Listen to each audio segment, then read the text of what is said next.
Hello guys, welcome back to my channel.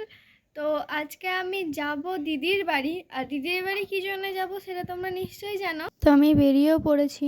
তারপর মা মিষ্টি কিনে নিল। তারপর বাসে করে চলে এলাম। আর এই সবুজ রঙের গেটে দেখতে পাচ্ছি, এটাই হচ্ছে আমার দিদির বাড়ি। তো এসে একটু রেস্ট করে জল মিষ্টি খেয়ে গিয়েছিলাম যে মরেছে তাদের বাড়ি। জেঠুমা, মা আর আমি গিয়েছিলাম। ওদের বাড়িতে ভিডিও করার পরিস্থিতি ছিল না, ও সব কান্নাকাটি করছিল, ওই জন্য আর ভিডিও করিনি। আর এখন আমি চলে এসেছি বাড়ি।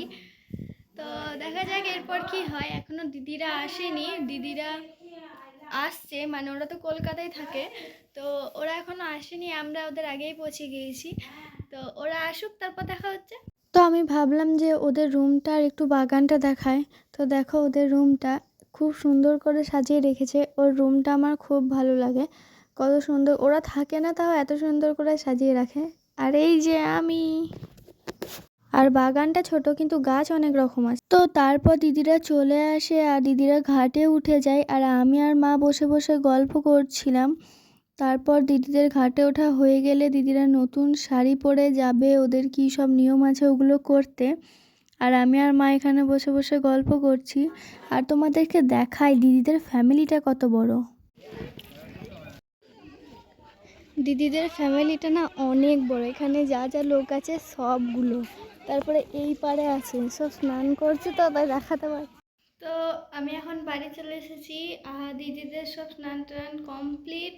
এখন ওদের ওই ভিজে জামা কাপড়গুলো নিয়ে আমরা ঘরে এলাম। মা গেল ছাদে জামা কাপড়গুলো মিলতে। আর আমি এসে একটু বসলাম। এখন ওরা ওদের যে কাজগুলো আছে করবে, আমার তো মনেও নেই আর জানিও না। আমি আর মা বসে বসে গল্প করছি, মা এখানেই আছে। আর যাইবো আমার জন্য চকলেট, তারপর কি বলে এগুলো দেখাই,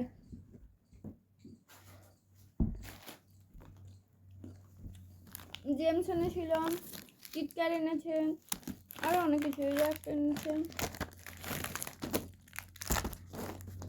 এটা এনেছে, এগুলো 2 প্যাকেট এনেছে, আর একটা কিটক্যাট এনেছে। এগুলো এনেছে আমার জন্য। আমি এখন এগুলো বসে বসে খাই।